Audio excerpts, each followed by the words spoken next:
Breaking news. Alors comme tu as pu le voir sur le titre, Didi a été reconnu non coupable de trafic S et du RICO, qui sont les chefs d'accusation les plus lourds de cette affaire et qui auraient pu lui coûter la prison à vie. Par contre, il a été reconnu coupable de transport de prostituées d'un État à un autre, d'accord ?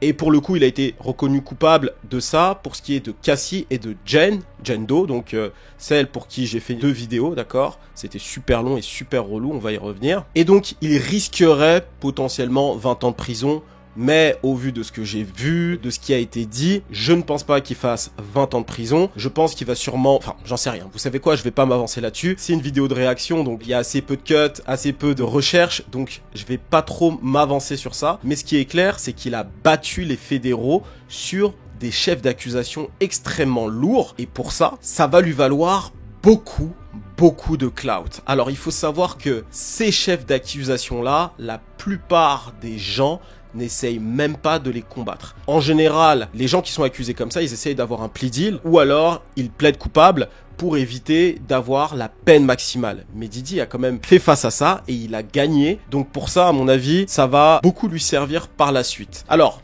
lorsqu'on regarde un petit peu cette affaire, lorsqu'on a suivi le procès comme j'ai pu le suivre et comme d'autres gens sérieux ont pu le suivre également, c'est pas hyper choquant d'avoir ce résultat. Moi-même, je vous l'ai dit pendant le procès qu'il va sûrement être condamné pour transport de pro. Ok, je vais arrêter de trop le dire parce que l'algorithme n'aime pas trop ça, mais vous avez compris. Donc, je me doutais qu'il allait être condamné pour ça. Entre les preuves de paiement, les gigolos qui étaient sur place, tous les échanges qu'il y a eu, il y avait suffisamment de preuves pour qu'il soit inculpé pour ça. Par contre, pour ce qui est de trafic S, très clairement, Jen Doe, c'était évident, d'accord, qu'il y avait rien, d'accord. Même moi, en faisant les vidéos, je me suis dit, je suis plus en train de faire une vidéo sur des histoires de fesses d'un rappeur que finalement une affaire grave de trafic S, ok. Et pour ce qui est de Cassie, je me suis dit les choses doivent être un peu plus compliquées quand même, ça fait plus longtemps, ils sont quand même revenus sur des messages datant de 2007 si je me trompe pas, il y a eu l'affaire avec Cudi, il y a eu ces moments de bagarre, ces voyages, enfin bref, il y avait tellement d'éléments qu'au final, pour Cassie, ça aurait pu être un peu plus compliqué, mais même lorsque tu suis le témoignage de Cassie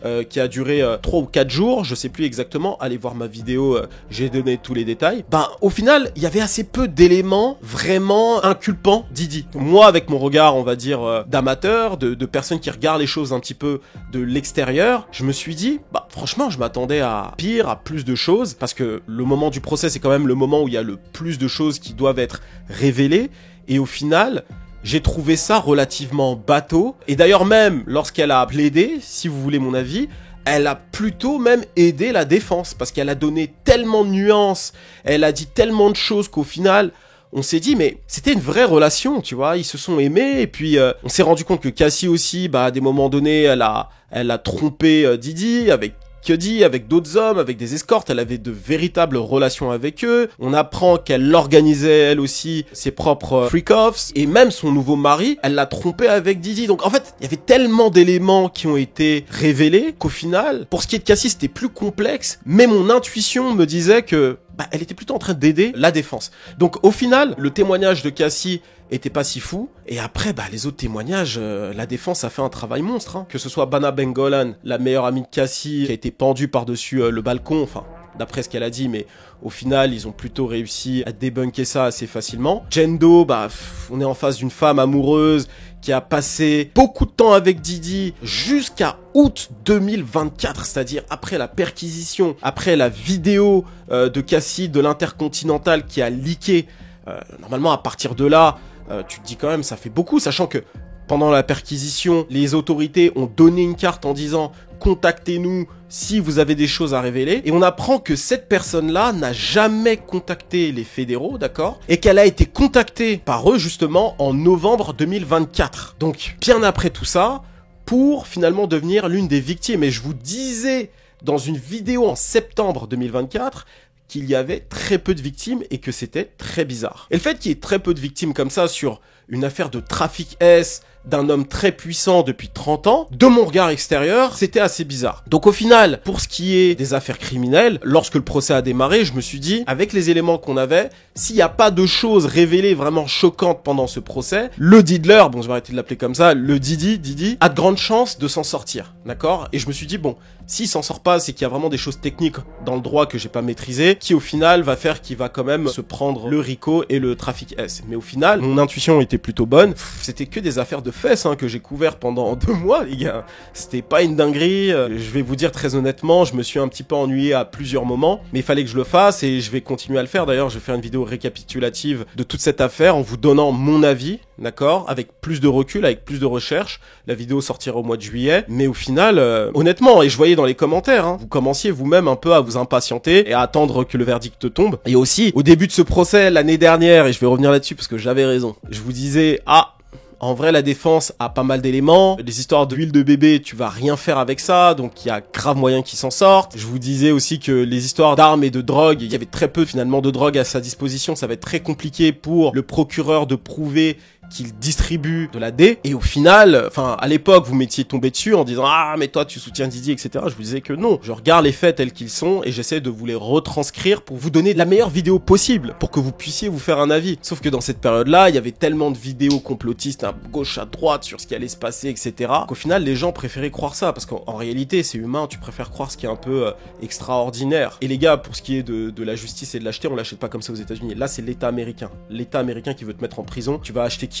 Enfin, tu sais, on va te retracer, tu vas béton, frère. Donc, impossible que la justice ait été achetée. Vraiment, impossible, les gars. Sortez-vous ça de la tête. Toutes les personnes qui connaissent un petit peu le droit américain, même le droit français d'ailleurs, dans ce cas de figure-là, impossible. L'État américain veut ta peau, donc tu vas rien faire, en fait. Et dans ce cas précis, ils ont pas réussi à avoir sa peau. Par contre, ce qui peut arriver, comme l'affaire O.J., c'est qu'on trouve autre chose et qu'on le remette un procès sur le dos et qu'au final, il tombe pour cette affaire-là, parce que c'est ce qui s'est passé avec O.J. Donc, à voir comment les choses vont se profiler. Mais maintenant, moi, ce que je vais faire là, c'est vous donner quelques prédictions sur ce qui va se passer dans, allez, on va dire les mois qui vont suivre. Alors, quelques détails se sont rajoutés depuis la décision d'hier, important à noter. Alors première chose, la réaction de Yung Miami. Alors Yung Miami, si vous avez suivi les vidéos, vous savez que c'est l'une des rappeuses des City Girls et surtout l'une des nombreuses copines, concubines, je sais pas comment on dit, de Didi. Juste avant qu'il tombe en prison, il était encore proche d'elle. Et d'ailleurs, Jendo lui a fait la guerre. Elle a posté une vidéo en story de Justin Bieber en train de sourire malicieusement tout en agitant le pouce et l'index. Un petit message pour troller, je pense que c'est clairement pour troller Jendo et surtout troller globalement les gens qui étaient contre Didi.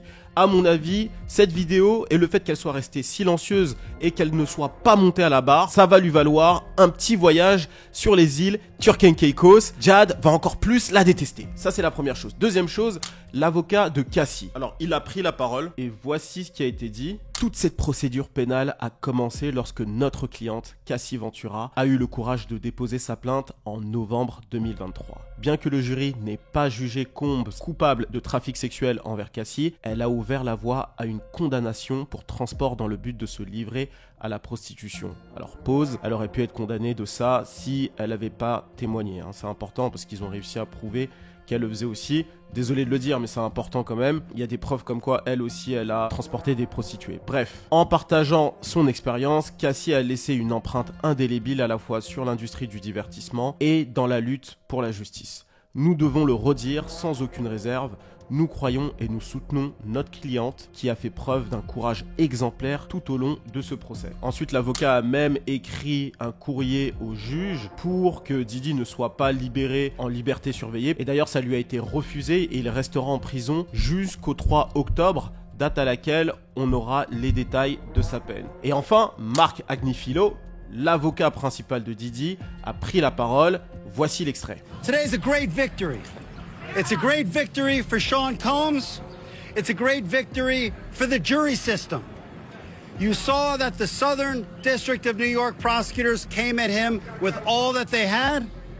They're not stopping, but one thing stands between all of us and a prison, and that is a jury of 12 citizens. And we had a wonderful jury. They listened to every word. And they got the situation right, or certainly right enough. They acquitted him of the sex trafficking, which he was absolutely innocent of.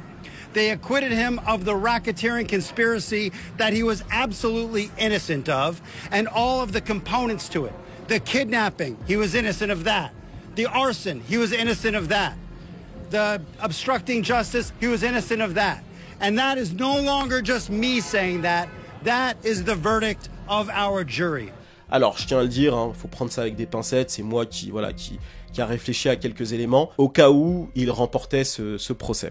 Alors, je vais vous les donner tout de suite. Je pense déjà qu'il va faire un rebranding incroyable. Parce que Diddy, pour ceux qui ne le connaissent pas, hein, parce que je sais qu'il y a beaucoup de gens qui l'ont vraiment découvert depuis le début de ce procès, il va changer d'image. Il y a moyen qu'il rechange de nom, hein, comme il l'a fait après le procès de 2000, là. Il y a moyen qu'il change de nom. Il va sortir un album où il va remercier le Seigneur du début à la fin. D'ailleurs, ils ont dit qu'après que le juge lui a donné le verdict et qu'il a été non coupable des 2 chefs d'accusation que je vous ai cités plus tôt, il s'est mis à genoux et il s'est mis à prier. Et il a pas arrêté de parler de Dieu. Apparemment, il a fait que ça de prier. En prison, il a donné une Bible à 6ix9ine. Enfin bref, il est vraiment dans un truc très religieux. Et à mon avis, le fait qu'il soit revenu comme ça dans la religion, dans la chrétienté, ça va beaucoup le servir pour sa rédemption. Sachant que déjà, les gens se sont mis réellement à le soutenir depuis le début du procès. J'ai vu vraiment une évolution. D'ailleurs, comme ce que je vous disais, vous dans la communauté, vous avez commencé petit à petit à le soutenir de plus en plus. Donc, à mon avis, il va sortir un album qui va s'appeler Thank You God ou un truc comme ça. Il va potentiellement changer d'image et il y aura une grosse collaboration avec Kanye West. Ça me paraît plutôt évident. Kanye West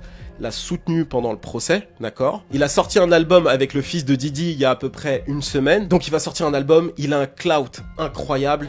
Tout le monde va se ruer sur cet album. Ça faisait longtemps d'ailleurs qu'il n'avait pas eu un clout comme ça. D'ailleurs, j'ai envie de te dire, il a jamais eu un clout pareil, d'accord? C'est assez incroyable pour lui. Donc il va clairement manger Gucci, il va sortir l'album sur les différentes plateformes, son équipe va pitcher, si ça se trouve même les playlists en disant « Hey, il est non coupable, je ne vois pas pourquoi vous devriez pas le diffuser », d'accord? Donc ils vont faire sa propagande. Alors je pense pas qu'il soit mis en avant parce qu'il a quand même battu Cassie et pour ça les gens vont quand même lui en tenir rigueur. Il faut qu'on reparle de Cassie d'ailleurs. Et au final, il va faire un comeback incroyable. Et je pense aussi qu'il va y avoir une grosse interview avec DJ Akademiks. Ce dernier l'a eu au téléphone quand il était en prison. Lui-même ne l'a pas enfoncé davantage. Il a d'ailleurs même plutôt pris parti pour lui à partir du moment où il y a eu des éléments pouvant le disculper de ses accusations. Donc je pense qu'il va y avoir une grosse interview qui va casser Internet et il ira pas ailleurs. Je pense qu'il va peut-être faire un très gros média, mais parmi les médias, on va dire, plus culture entre guillemets, ce sera DJ Akademiks qui va lui faire une interview qui va être incroyable. Il en fait pas souvent des comme ça, mais je pense qu'il va en faire une comme il a fait avec Kanye West et ça va être une dinguerie. Ensuite, pour ce qui est de Cassie, parlons de Cassie. À mon avis, Cassie, pour ce qui est de ce procès, c'est la grande gagnante. Pourquoi? On savait pas qu'elle avait pris 10 millions pour la cassette de l'Intercontinental. Donc, l'Intercontinental, là, l'hôtel, lui a filé 10 millions de dollars. Ensuite, pour ce que Diddy lui a fait vivre, au civil, elle a pris 20 millions de dollars. Donc là, elle s'en sort avec 30 millions de dollars. Donc, elle se met bien. Elle a eu justice au civil, 20 millions, très bien, et 10 millions en plus. Donc elle vit bien là. Moi, Cassie, franchement bien. Moi, je peux pas lui en vouloir. Don't blame her, blame the game, comme on dit. Et ouais, le jeu était là, Diddy a joué au jeu avec elle, il a voulu profiter du fait qu'elle soit jeune, impressionnable, qu'elle ait envie d'une carrière et qu'elle soit aussi très amoureuse, d'accord? Même si elle a dit qu'elle aime ce qu'elle a vécu avec lui, bref, c'est un peu une dinguerie de dire ça, qu'elle aimait toujours, bref. Mais ça de côté, elle a quand même été... entre guillemets, son jouet. Mais elle a pris ses 30 millions à la fin. Franchement, c'est le jeu. Donc moi, j'ai aucun problème avec ça. Don't blame her, blame the game. D'accord? Pour ceux qui étaient en mode... et d'ailleurs, je sais que je vais avoir ça dans les commentaires. Ouais, Cassie, nanana. Elle s'est fait taper, elle a joué au jeu, elle a récupéré son argent. Faut la laisser tranquille. Jendo, bon, c'est la merde pour elle, mais...